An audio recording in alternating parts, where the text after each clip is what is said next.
बहुत जरूरी है कि डोनाल्ड ट्रंप का अब इस कुर्सी पर बैठना दुनिया के लिए और भारत के लिए क्या संदेश है। डोनाल्ड ट्रंप ताल्लुकात कैसे होंगे, क्योंकि खबरें ये आ रही है कि डोनाल्ड ट्रंप ऑफिस संभालने के फौरन बाद बीजिंग और दिल्ली जाना चाहते हैं। 20 तारीख को मैं कुर्सी पर बैठूंगा और अगर 20 तारीख से पहले पहले इजराइल और हमास का युद्ध खत्म नहीं हुआ तो मैं आग लगा दूंगा पूरे इलाके में। सब लोगों को पता है कि ट्रंप जो कहता है वो करता है। आग लगाना मतलब क्या? आग लगाना मतलब ये कि जो गाजा अभी फ्लैटन हो गया है वहां पे एक होल हो जाता है और जमीन में। ने चुनाव अभियान के दौरान चीनी आयात पर नया टैरिफ लगाने की धमकी दी थी। साथ ही उन्होंने बीजिंग को उन उत्पादकों पर नकेल कसने के लिए भी कहा था। Big fan. Let me start by stating right up front that if I'm elected president, the Indian and Hindu community will have a true friend in the White House that I can guarantee you that I can. तो इसलिए भी Donald Trump की चर्चा बहुत होती है क्योंकि वो खुल के हिंदुओं की बात करते हैं।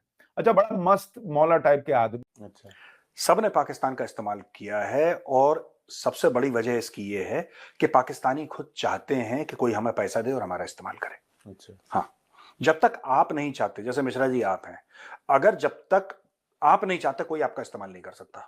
अच्छा। एक बार धोखा दे सकता है, 2 बार धोखा दे सकता है, पर रेगुलर कोई बोले कि जीवन भर मेरा कोई इस्तेमाल, वो आपके हाथ में होता है। आते हैं सिर्फ इसलिए ताकि प्रेशर क्रिएट कर सके आप तालिबान पे। भारत जो है वो जाके रिहेबिलिटेशन की बात करता है अफगानिस्तान में आपकी वजह से, क्योंकि आप बांग्लादेश चले गए हैं।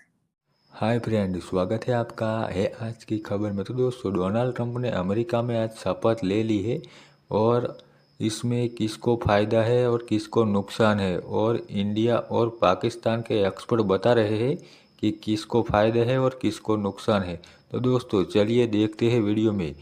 तो दोस्तों, आपको क्या लगता है, इंडिया को फ़ायदा होगा या नुकसान? कमेंट बॉक्स में ज़रूर बताएं और ऐसी वीडियो देखने के लिए हमारे चैनल को लाइक करो, शेयर करो, सब्सक्राइब करो।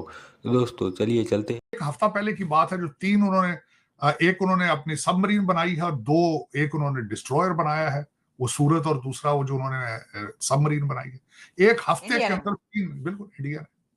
तो उनके इनकम देखें, उनके सोर्सेज रिसोर्सेज देखें, उनकी कमिटमेंट देखें, उनके लोगों के, उनके लीडरों के कपड़े देखें, उनकी गाड़ियां देखें, उनके सिस्टम को देखें आप।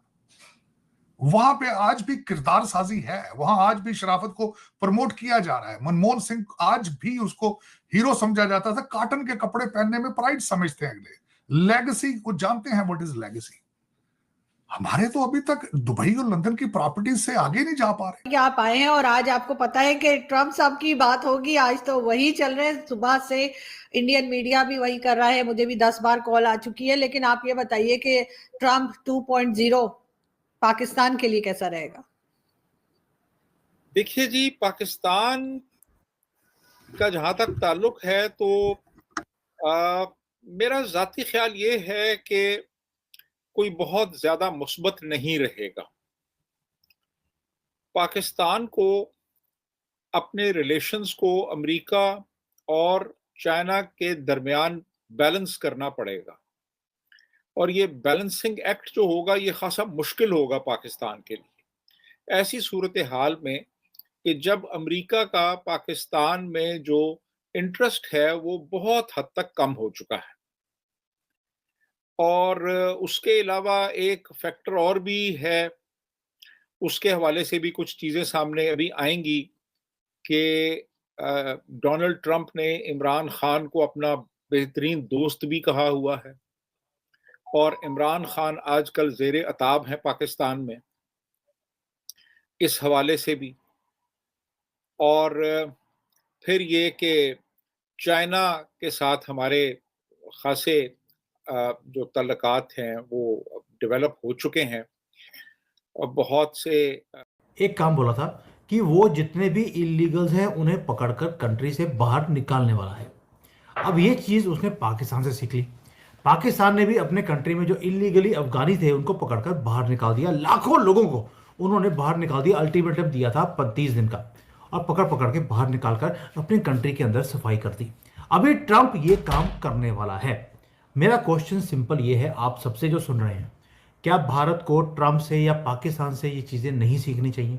क्या हमारे कंट्री के ऊपर जो बोझ बने हुए हैं, जो फ्रीबीज का पूरा फायदा उठाते हैं, फ्री में घर, फ्री में पानी, फ्री में राशन, और थूकते भी यहीं पे हमारे मुंह के ऊपर है। क्या उन्हें डिपोर्ट नहीं करना चाहिए? ट्रंप आ रहे हैं तो क्या माहौल है? लोग खुश हैं या परेशान हैं, दुखी हैं? देखिए, सबसे पहले तो ये कि बहुत शुक्रिया कि आपने इनवाइट किया, और दूसरा ये कि नहीं, मुझसे बहुत बेहतर लोग हैं पाकिस्तान में जो बात कर सकते हैं। आपकी बहुत शुक्रिया कि आपने फिर भी मुझे इनवाइट किया है। डोनाल्ड ट्रंप को लेके तरह तरह की बातें की जा रही हैं। अगर गवर्नमेंट को देखा जाए तो इस वक्त की गवर्नमेंट जो है, PMLN, शहबाज शरीफ साहब, वो ज्यादा खुश दिखाई नहीं दे रहे। उनको लग रहा था कि शायद जो बाइडेन या पहले या उनकी पार्टी से कोई और अगर आया होता तो शायद पाकिस्तान को फायदा होता। डोनाल्ड ट्रंप पहले भी जब प्रेसिडेंट बनकर आए थे, पाकिस्तान ने बहुत टफ टाइम देखा था। भारत के साथ उनकी बहुत नजदीकियां थी, पाकिस्तान से दूरियां थी, और तभी हम FATF की ग्रे लिस्ट में भी गए थे, और कई तरह के दूसरे प्रॉब्लम्स भी फेस करने पड़े थे। इस बार भी हालात कुछ ऐसे ही लगते हैं। डोनाल्ड ट्रंप जो है वो, उनके लिए भी कहा जा रहा है कि जब वो ओथ ले लेंगे और उसके बाद जो विजिट्स उनके हैं डिफरेंट कंट्रीज के, उसमें चाइना और भारत का नाम है, पाकिस्तान का नाम नहीं है। साथ साथ गवर्नमेंट को बार बार इमरान खान की पार्टी की तरफ से ये भी कहा जाता है कि जी जब डोनाल्ड ट्रंप आ जाएंगे तो इमरान खान को बाहर ले आएंगे।